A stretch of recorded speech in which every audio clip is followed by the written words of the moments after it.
আসসালামু আলাইকুম। আশা করি সবাই ভালো আছেন। আজকের এপিসোডটা হলো খামার ব্যবস্থাপনা নিয়ে আলোচনা হবে। তো সবাই আমার এই চ্যানেলটি সাবস্ক্রাইব করবেন, অবশ্যই কমেন্ট শেয়ার করবেন। শেয়ার করে ভিডিওটি সবার মাধ্যমে ছড়িয়ে দিবেন এবং সবাইকে দেখার সুযোগ করে দিবেন। তো একটা খামারের ব্যবস্থাপনা অনেক জরুরি, কারণ আপনার ব্যবস্থাপনার উপরেই আপনার খামার নির্ভর করবে, লাভ লসের হিসাব ব্যবস্থাপনার উপরে। তো এর 5টা পয়েন্ট নিয়ে আজকে আলোচনা করব। তার মধ্যে সর্বপ্রথম যে জিনিসটা প্ল্যানিং, 1 নাম্বার। 2 নাম্বার কাঁচা ঘাস, পর্যাপ্ত পরিমাণ কাঁচা ঘাসের যোগান। 3 নাম্বার দানাদার cost. 4 number labour cost. 5 number নিজে কতটুকু শ্রম দিতে পারবেন এবং 6 নাম্বার জাত উন্নয়ন। তো আজকে এই 6টা পয়েন্ট আলোচনা করব আপনাদের সামনে। অবশ্যই আমার চ্যানেলটি সাবস্ক্রাইব করে দিবেন। পরবর্তীতে এই ভিডিওটার আরেকটা পার্ট হবে ইনশাল্লাহ। মানে এমনিতে ভিডিওটা অনেক বড় হয়ে যাচ্ছে, তো পরবর্তীতে আরেকটা এপিসোড হবে এই খামার ব্যবস্থাপনা নিয়ে। কারণ আমরা যে সমস্যাগুলোর সম্মুখীন হয়েছি শুরুর থেকে, তো সেই সমস্যাগুলি আপনাদের যাতে ফেস করতে না হয় সেই জন্য এই ভিডিও আপনাদের মাধ্যমে তুলে ধরা। তো দেখেন, প্ল্যানিং এমন একটা জিনিস, আপনার প্ল্যানিংয়ের উপরে অনেক কিছু নির্ভর করে। আপনার আয় ব্যয় লাভ লস সব কিছুই আপনার প্ল্যানিংয়ের উপর নির্ভর করে। তার মানে আপনি কতটুকু করবেন, কতটুকু করবেন না, কতটুকু করা সমীচীন, কতটুকু করা সমীচীন হবে না, এটাই প্ল্যানিংয়ের মূল একটা পয়েন্ট। 2 নাম্বার যে জিনিসটা পর্যাপ্ত পরিমাণ কাঁচা ঘাসের যোগান দিতে হবে। পর্যাপ্ত পরিমাণ কাঁচা ঘাস নিজের না থাকলে এই সেক্টরে আসা উচিত না, একদমই না। কারণ আপনি ঘাস ক্রয় করে গরু পালতে পারবেন না। 3 নাম্বার যে জিনিসটা দানাদার খরচ। দেখেন, একটা খামারের প্রায় 70% খরচ হয় দানাদার সাইড।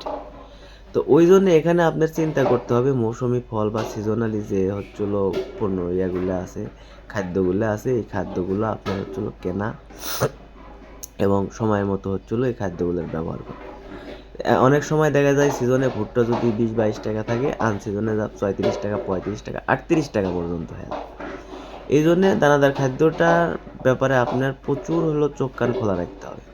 কারণ খাদ্যের যে দাম, এমনিতেই গরু লালন পালন করা খুবই কঠিন, তারপরেও যদি চোখ কান খোলা না থাকে তো এই অবস্থা খুবই বিপদ।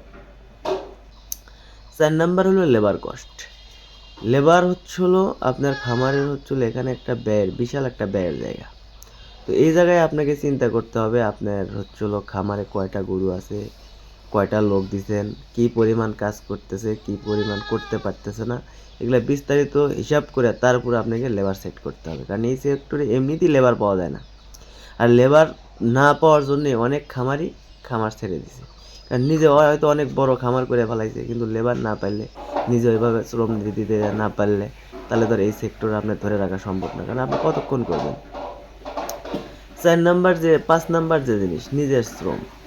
দেখেন, নিজের শ্রম যদি না দিতে পারেন, নিজের শ্রম না দিতে পারলে এই খামার পুরোপুরি ধ্বংস হয়ে যাবে।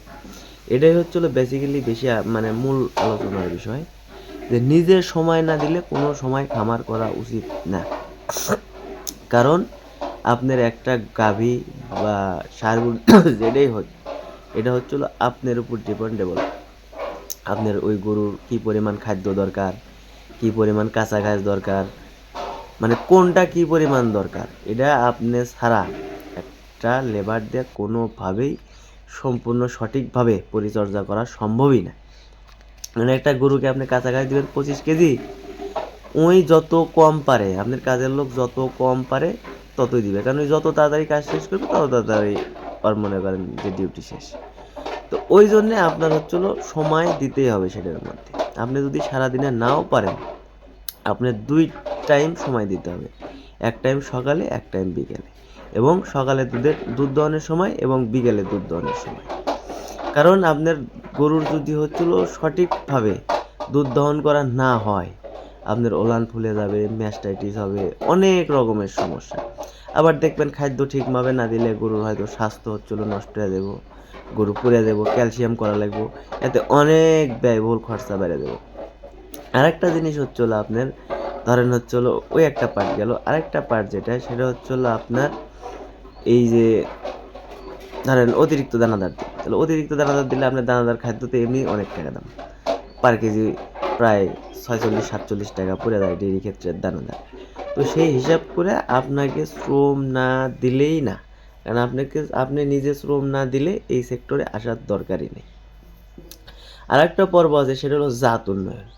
তো জাত উন্নয়ন আপনার হচ্ছে হলো এটা আপনার উপর নির্ভর করে, এটা স্বয়ং সম্পূর্ণভাবে আপনিই দেখভাল করবেন, কারণ এটা জাত উন্নয়ন অনেক হচ্ছে হলো যেমন কঠিন তেমন সহজ।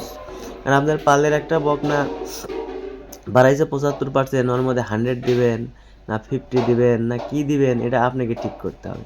কারণ আপনি যদি এই কর্মীর উপর ছেড়ে দেন, ওই ওর মতো করে দিয়ে গেল, আপনি 1 বছর পরে একটা বাচ্চা পাইলেন, সেই বাচ্চা কেমন হইলো আপনি জানলেন না। তো আজকের ভিডিও এই পর্যন্তই, আর পরবর্তী আরেকটা এপিসোড হবে। তো আজকে ঠান্ডা লাগছে, জ্বর, তো পরবর্তী একটা এপিসোড অবশ্যই হবে। অবশ্যই আমার চ্যানেলটি সাবস্ক্রাইব করবেন, সে ভিডিওটি অবশ্যই শেয়ার করে দিবেন। সবাই ভালো থাকবেন। আজকের ভিডিও এখানেই শেষ। আল্লাহ হাফেজ।